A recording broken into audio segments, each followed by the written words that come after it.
Dobrý večer, vítam vás ešte stále na životu priamo na sídlisku KVP. Ako môžeme vidieť, ešte je tu pomerne pusto, aj keď tu zo párkrát prejde nejaké to auto. Momentálne sme zistili, že obyvatelia sídliska KVP sa neustále sťažujú na problémy s večerným parkovaním. Ako to teda je, nám ďalej už povie človek, ktorý prijímal priame sťažnosti, pán Ľubomír Demko, ktorý nám povie bližšie informácie. Pán Ľubomír Demko, môžem vás poprosiť, na čo sa väčšinou ľudia sťažujú?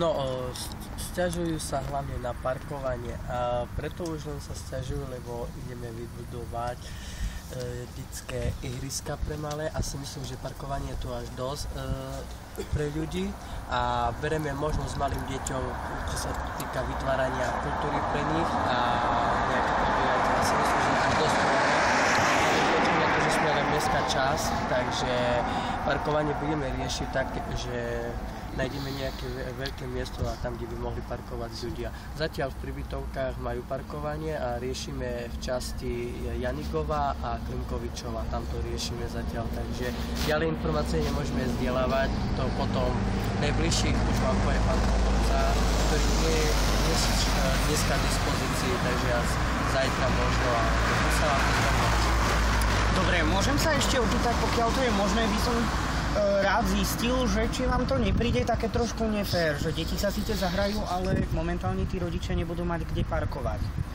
No, to sme si aj vykladli, túto otázku, práve že to ešte je stále v takom dosahu a rozsahu, že stále je to v vybaváčkach, riešime fakt, jak len môžeme.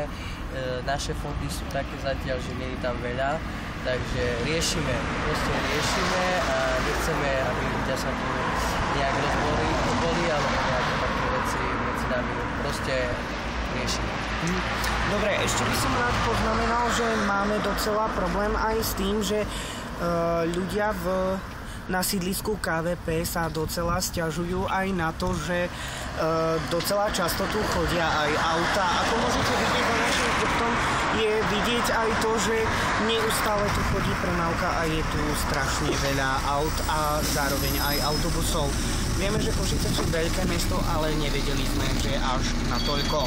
Naživo vás vítame a zároveň sa lúčí s vami moderátor Igor Onder. Dovidenia.